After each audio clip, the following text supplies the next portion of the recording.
En route vers le gala Dynastie avec Cyril Ekwala.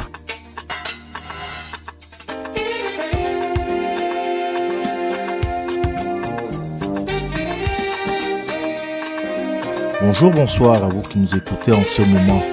En route vers le Gala Dynastie est une série d'entrevues que j'ai avec des nominés et des artisans du Gala Dynastie qui va se tenir le 30 mars et le 1er avril 2023. Essayez de connaître un peu plus les nominés, leur travail, leur parcours, comprendre les coulisses de cette organisation, cette immense organisation que devient le Gala Dynastie. Voilà ce que je vous propose modestement dans cette série. Mon nom est Cyril Ekwala.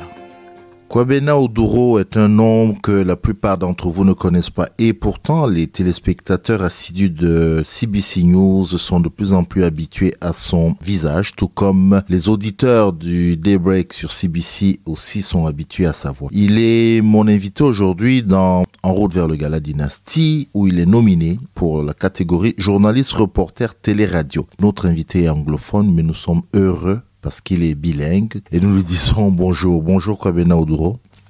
Bonjour, merci pour m'inviter dans ton show. Alors Kwabena Oduro, je l'ai dit, nominé dans la catégorie journaliste, reporter, télé-radio. La question que je pose à tous mes invités, quelle a été la première réaction lorsque votre nom est apparu dans cette catégorie comme finaliste?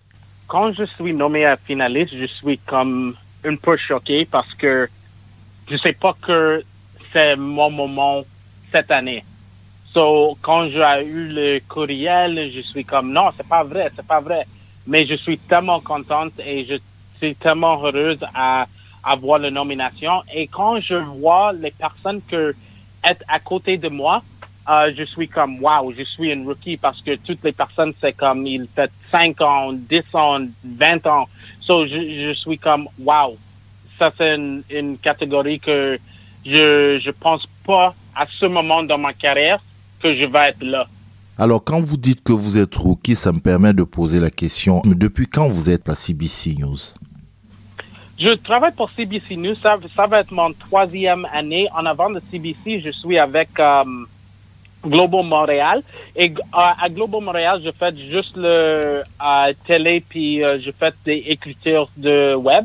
Et quand je traversais à CBC, je fais radio, télé, je fais comme un reportage de radio, reportage de télé, puis je fais dans le morning show de Daybreak, je fais l'émission de sport comme un sport anchor. Et j'aime ça beaucoup parce que les sports, c'est une chose que je veux faire, mais aussi j'aime faire l'histoire communautaire. So, à CBC, je fais tout et j'aime ça beaucoup. Vous êtes Montréalais, mais votre parcours scolaire, ça a plutôt été du côté d'Ottawa. Oui, exactement. So, je suis né au Montréal, je viens de Côte-Neige. Puis, au 2013, je déménageais au Gatineau, Ottawa pour jouer au basket pour comme 3-4 ans. J'allais au Cégep Héritage pour jouer au basket. Je suis le capitaine de l'équipe et tout ça. C'est une bonne 4 années et je veux jouer basket comme au professionnel, mais je suis pas là. So, une journée, je suis avec une de mes amies.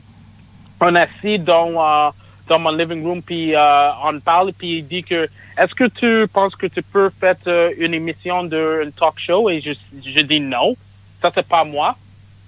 Et à ce moment, je pense de ça beaucoup. Et je dis que ok, je vais l'essayer parce que je sais pas quoi je veux faire. Je suis 22 ans, je sais pas. Puis après ça, j'ai appliqué pour journalisme au Carleton, ça marche pas. Puis j'allais au Algonquin, c'est un collège là-bas. Puis à ce moment-là, je suis pas bon dans l'école parce que j'aime pas l'école. Je suis dans l'école juste pour jouer au basket. Mais quand je suis rentré au le programme de television broadcasting, ça a changé ma vie. My grades were honor roll, je suis Dean's List. C'est comme, wow. C'est comme, je trouvais les choses que je suis passionné about.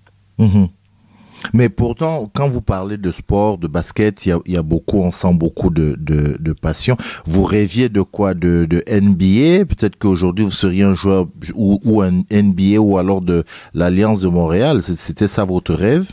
Oui, oui. Si je suis un joueur maintenant, je veux jouer pour le Montreal Tundra ou le Alliance de Montréal parce que ça, c'est comme... Je suis un Montréalais et j'aime Montréal beaucoup. J'aime travailler au Montréal. M'habite au Montréal.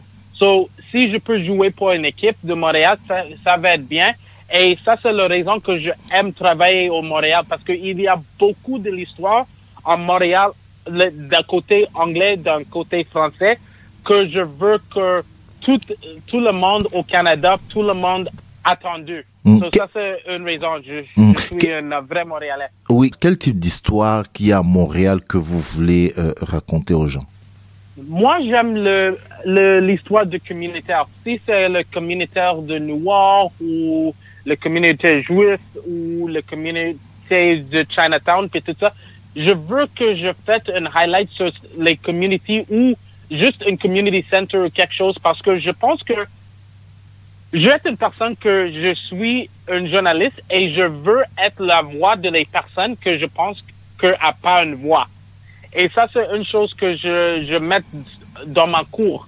So, quand je peux faire des histoires de des personnes qui n'est pas comme des grosses personnes de les politiciens et tout ça, c'est juste une personne qui est dans la rue ou une personne qui fait quelque chose juste parce que j'aime ce genre de l'histoire parce que ça faut que des personnes savoir pourquoi des personnes font ça. Et on parlait, puis vous me disiez que dans votre travail, dans vos différents reportages, vous tenez beaucoup à ce qui est vraiment de la diversité dans le travail que vous présentez aux gens. Oui.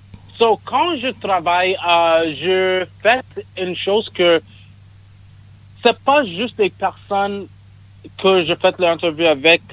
Ça, c'est la façon que je fais l'histoire. Je veux de diversité dans mon histoire. So, quand je fais des vox pop avec des personnes que je fais l'histoire de magazine au Boxing Day, je trouve deux personnes noires pour mettre dans mon histoire, une personne brun, Asian, juste pour mettre dans mon histoire parce que Montréal est une ville qui est diverse. So, c'est faut qu'on fait ça dans notre reportage pour refléter c'est quoi le style de toutes les Montréalais. Puis quand je fais une histoire de sport, c'est faut que je trouve des femmes pour mettre dans mon histoire parce que les femmes sont des fans de sport aussi, c'est pas juste les hommes. So, il y a des petites choses comme ça que je pense quand je vais faire une histoire juste parce que je pense que c'est important pour avoir de voix pour tout le monde et pas juste une sorte de personne. C'est quelque chose que vous trouvez on fait peu dans les médias du Québec? Je pense que c'est quelque chose qu'on peut faire plus. Je pense que c'est quelque chose que peut aider pour mettre les communautés de Montréal pour être une Montréal. Parce que je pense que il y a des sections de Montréal qui est divisée. Et si on fait ça, ça peut aider parce que nous, dans notre travail aux médias, on a un gros travail pour dire l'histoire, mais c'est aussi pour apprendre des communautés ensemble. Ça, c'est ça. Kwabena Oduro, vous êtes un journaliste anglophone, je l'ai dit, et on le sent dans votre façon de parler en français, et je dois encore vous dire merci de répondre à mes questions en français, ce qui n'empêche pas de switcher en anglais si vous voulez. Est-ce que c'est facile, justement, pour un journaliste anglophone à Montréal de raconter des histoires qui peuvent toucher plus large que la communauté anglophone? Est-ce que par moments c'est pas frustrant? Je pense que c'est pas facile parce que ça c'est un des problèmes que je vois parce que il y a des fois je fais des histoires anglophones et je dis que ça c'est une bonne histoire du Québec, mais les personnes francophones voient pas l'histoire et des fois, je fais des choses et je dis que, OK, si le média francophone est là aussi, ça va être bon parce que cette histoire a besoin plus d'exposure. So, je pense que on peut travailler ensemble avec le français puis l'anglais puis on peut dire l'histoire ensemble parce que des fois, je fais l'histoire avec des francophones puis je mets des traductions puis ça allait. Il y a des fois, je fais des vox pop avec des gens, puis mon meilleur clip est en français. Et j'ai utilisé mon meilleur clip parce que ça, c'est le vrai Montréal. Et j'aime faire un highlight sur Montréal. So, je pense que c'est tellement important pour les anglophones puis les francophones pour travailler ensemble, especially dans la média, parce que il y a un peu une divise. Mm-hmm. Il y a un peu de division. Je vous ai posé la question de savoir le journaliste anglophone versus le reste du Québec ou de Montréal. Maintenant, je veux poser la même question. Le journaliste anglophone versus le reste de la communauté noire, majoritairement francophone. Comment le journaliste anglophone, Kwabena Oduro, vit cet écart ou cette distinction entre les deux communautés noires, anglophones et francophones? Je pense que des fois, dans le média anglophone, en fait, beaucoup de l'histoire de le profilage racial. Mm-hmm. So, je pense qu'on fait un bon job de ça, en fait, comme toutes les conférences de presse de ça. So, je pense qu'on fait un highlight de ça. So, à ce moment-là, ça c'est bon. Je pense que des autres histoires, on peut faire comme plus. Puis, je vois que dans le média anglophone puis le média francophone, on va aux des différents arrondissements. Ça, c'est une chose que je vois, parce que le média anglophone, on va au l'île de West, NDG, puis tout ça. Puis le francophone, c'est tous les restes comme Anjou, Mercier, comme Brossard, South Shore, Châteauguay, puis tout ça. Mais nous, c'est comme Châteauguay, un peu parce qu'il y a une communauté anglophone là-bas. Montréal, non, parce qu'il y a beaucoup de l'histoire là-bas, mais on va pas beaucoup au Hansté-Cartierville puis tout ça. So, je pense que c'est une chose qu'on peut aller des places qu'on va pas beaucoup pour fermer le gap. Tout à fait.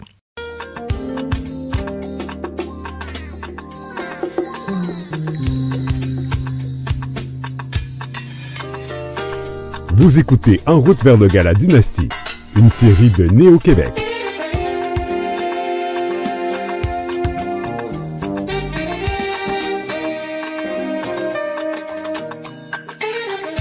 Je suis toujours en compagnie de Kwabena Oduro, journaliste CBC News, nominé dans la catégorie journaliste reporter télé-radio pour le Gala Dynastie. Je rappelle, soirée média qui aura lieu le 30 mars. Une question, on sait, vous l'avez dit, vous êtes montréalais, les parents sont d'origine ghanéenne. Qu'est-ce que vous pouvez un peu nous dire sur la communauté ghanéenne Je pense qu'il y a une bonne communauté ghanéenne au Montréal, parce qu'on a au Parkex, on a des marchés pour des Ghanéennes, puis on a des églises pour les Ghanéennes, on a des hair salons pour les Ghanéennes. So, je pense qu'il y a beaucoup de choses pour nous. Puis je pense que c'est une communauté de famille. Moi, j'ai pas beaucoup de famille ici, c'est tout dans le Ghana, et je connais pas parce que je n'allais pas vraiment beaucoup là-bas. Mais ici, il y a beaucoup des amis que mes parents en avant que je suis né. So, il y a des personnes que j'appelle ma tante. Et des fois, des personnes de Ghanéennes viennent envoie-moi un message sur Instagram. Oh, je te vois, tu fais des grandes choses pour les communautés ghanéennes. Puis des fois, je marche dans la rue, puis il y a des Ghanéens, puis oh, toi, tu es le gars de CBC Montréal. J'aime beaucoup quoi tu fais. Et ça, c'est touché mon cours. Parce que ça, c'est quoi je veux faire. Ça, c'est des personnes comme moi. Parce que quand je regarde les télés, il n'y a pas beaucoup de personnes qui ressemblent à moi. So, je veux être les personnes pour ça, pour les enfants, pour des personnes âgées, juste pour voir, oh, il y a un gars noir anglophone dans la télé et moi, je peux connecter avec lui. Et je pense que je fais ça dans la communauté noire, mais aussi dans la communauté ghanéenne. Et je veux être plus avec la communauté ghanéenne. Tout à fait. On va terminer avec deux questions sur le Gala Dynastie où vous êtes nominé. Le thème de l'édition 2023 du Gala Dynastie, c'est I Am Power. Qu'est-ce que ça signifie pour vous? Je vais dire en français juste pour les personnes qui écoutent, qui parlent français. Puis après ça, je vais dire en anglais parce que je suis tellement passionné d'une question comme ça. So, c'est comme une chose que je pense que c'est tellement important, c'est dire que les Noirs ont être en avant de toutes les choses. Parce que des fois, ils pensent que des mauvaises choses de nous. So, je pense que, like, I Empower dit que nous être là, nous être en avant, puis la communauté noire est toute ensemble. Et je pense que c'est un statement vraiment, vraiment important. So I think that I Empower is a really good slogan to have. I think as someone who is nominated, I feel like I'm part of the community. I feel like I'm Anglophone and all the people in my category are Francophone, and I feel I'm still as one with them. I've introduced myself to all the people that I'm nominated against, and it just feels good to be part of the community, because one of the things is that I felt like I wasn't known in the Franco community, right? And I met people in the Franco community that I know about, but didn't really know about, and I was able to connect with them. So I think this really opens up the door for the Francos and the Anglos to get together. And for me, it means I Empower. It means bringing everyone together. It means family. It means unity. It means bringing everything together, and Black people are at the forefront of what is happening now. And I think that this is very important in this day and age. It's very important in Quebec with everything that we are seeing. And I think it's just showing people that the Black community is powering through, and we're making a name for ourselves within our own community. And I think that that's why it's important to highlight Black people. And I Empower literally specifies what we are about as Black people in Quebec.